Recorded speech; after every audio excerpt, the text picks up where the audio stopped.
It's my pleasure to welcome you all to the 4th Green Growth and Sustainable Development Forum at the OECD. We gather here today in the wake of a defining moment in our battle against climate change. The historic agreement reached at COP21 on Saturday brought countries together to agree on an ambitious target for limiting the global temperature rise. The deal provides a strong framework for action for a new pathway to a low-carbon, climate-resilient future that could safeguard the future health and prosperity of billions of people. But if we are to secure a more prosperous and sustainable planet, both for our children and their grandchildren and their children, the hard work starts now. The INDC's intended nationally determined contribution, when you find an expression like intended national determined contributions, you realize how difficult it was to negotiate everything. Huh? I mean, this is the more complex name you could ever have found. When the intended nationally determined contributions to cut emissions submitted by, well, practically every single country that was there by now, even if fully implemented, we know do not add up to the level of emissions needed to keep the global average temperature rises below 2 degrees, and much less to the 1.5, which was the renewed ambition, very welcome, that came out of the discussions. So how can we close this emissions gap? Well, as negotiators recognize, green technology is going to be an important component of this solution. Article 7 of COP21 agreement is dedicated to technology development and transfer for mitigation and adaptation actions. It highlights that, I quote, accelerating, encouraging, and enabling innovation is critical for an effective long-term response to climate change and promoting economic growth and sustainable development, unquote. All the details still need to be figured out. We also saw the announcement of mission innovation. 20 countries, including China, India, and the United States, as well as some large fossil fuel producing countries, Canada and Saudi Arabia, committed to accelerate clean energy innovation by doubling their clean energy R&D investment over 5 years. The renewed focus on green innovation marks a fantastic leap forward. But we need to spell out what will be required in concrete terms, a sort of a roadmap of work. This forum can help chart the path that lies ahead of us. You know, it is a wonderful, fortunate coincidence of timing that you are here just a few hours, literally, after COP21 successfully closed. Now, today and tomorrow, we'll discuss the key elements of a forward-looking innovation agenda for the 21st century, which puts not only the climate agenda, but also wider environmental sustainability at its core.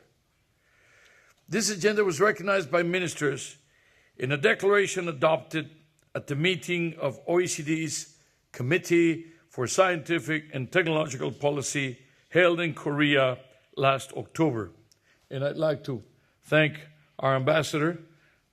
He actually stayed behind to put it all together, and then he came over and presented his credentials as ambassador of Gurria to the OECD, but already started serving long before in the preparation of the ministerial, which was opened by President Park herself.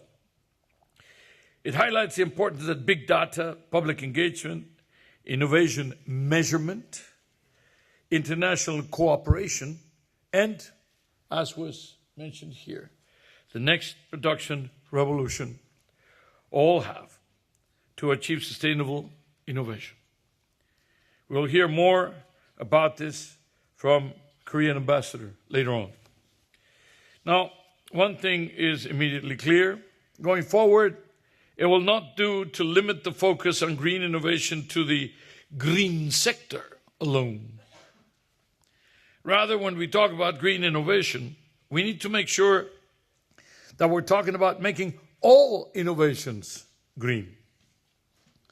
And to do that, to make all innovations green, we need to make a systematic approach to policy to ensure that green considerations are incorporated into our innovation policy settings at the outset, and that these are mainstreamed in every policy decision that we take.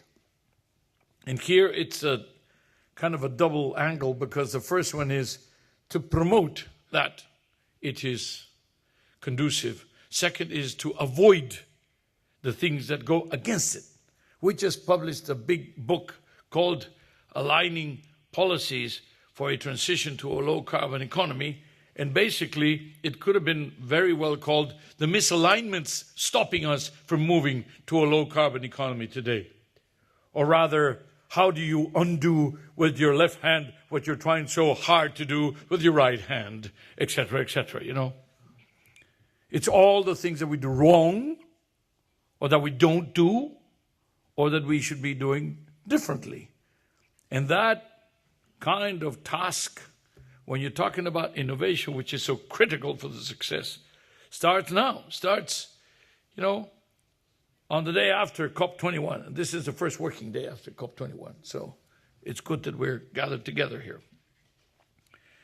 Now, the question is to have a focus also not only on the rate of innovation. That means how many new inventions, how many, kind of the pace of innovation. Everybody's very worried about that. That has a lot to do with investments of innovation, budget of innovation, and the division between the private and the public sector, who pays for the innovation. But also the direction of the innovation policies. Where is it going and why? And that's policy that has to drive that. Systems innovation is not just a replacement of one technology or innovation with another. Like upgrading a gasoline engine with an electric one. It's about transforming an entire system. In this case, the car as a fundamental concept, but also developing mobility solutions across the board.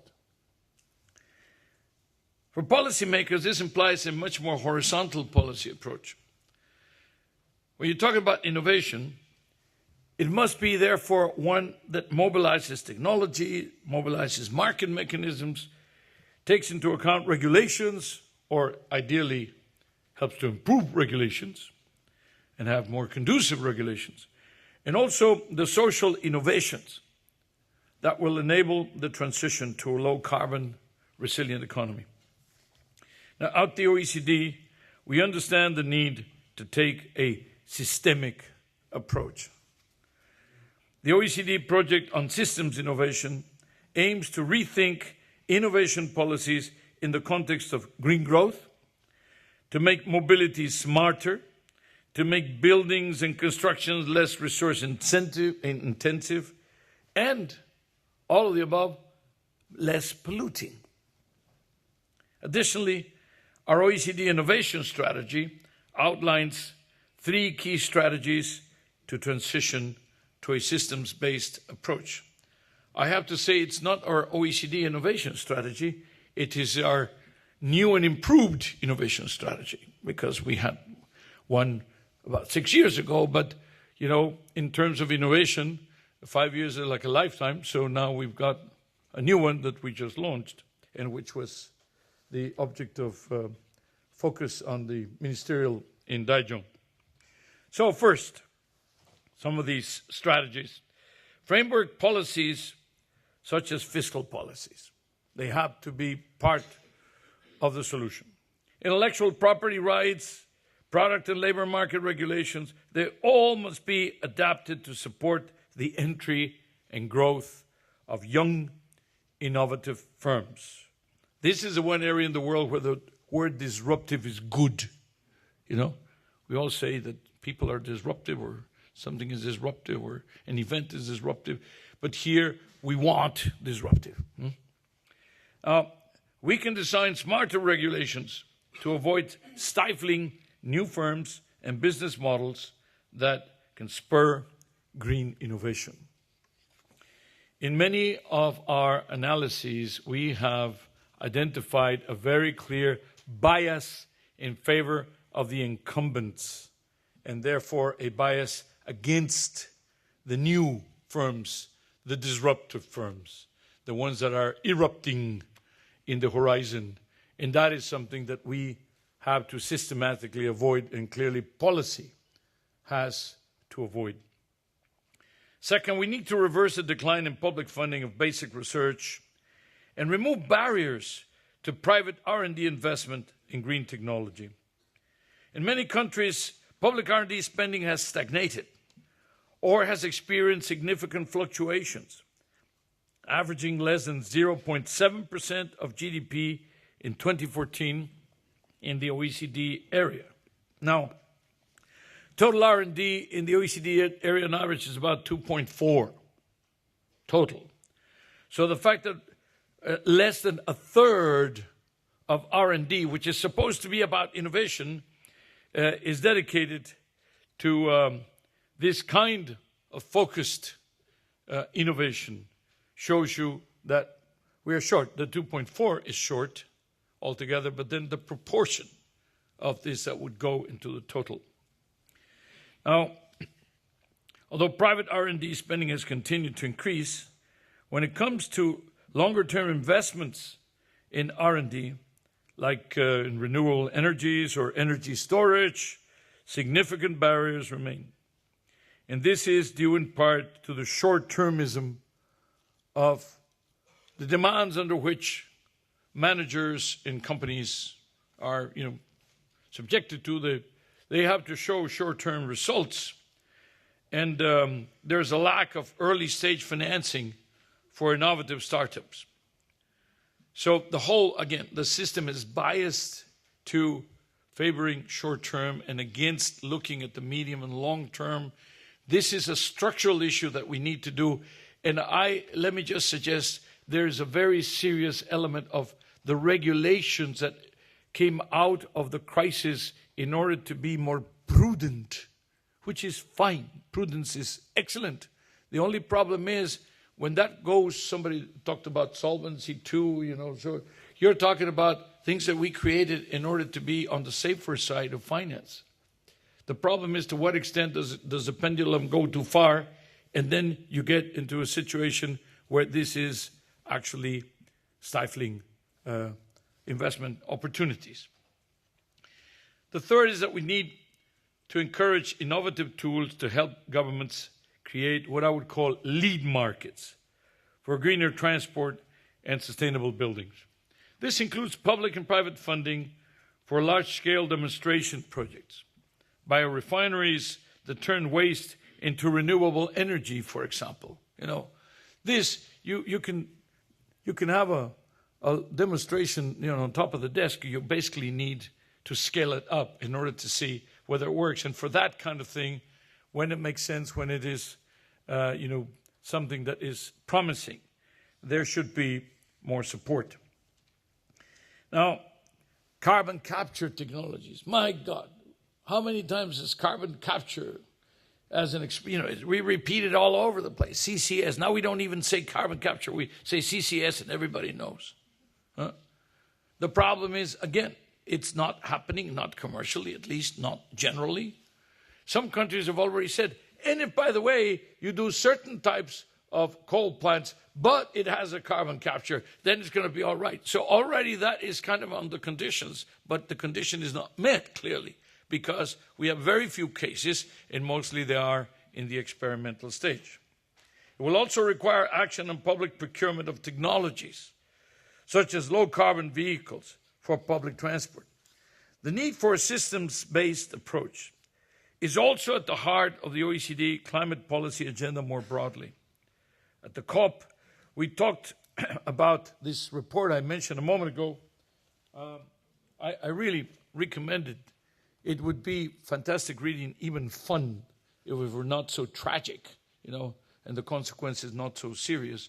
And we wrote it together with the OECD, the IEA, the International Energy Agency, the Nuclear Energy Agency, and the International Transport Forum. Everybody got together to write that one. So there was cross-pollination, which was very useful in terms of what cleared. This report is a first-of-its-kind diagnosis of these misalignments that exist between climate objectives and policy frameworks in every corner of the economy, practically in every country in the world, including innovation policy.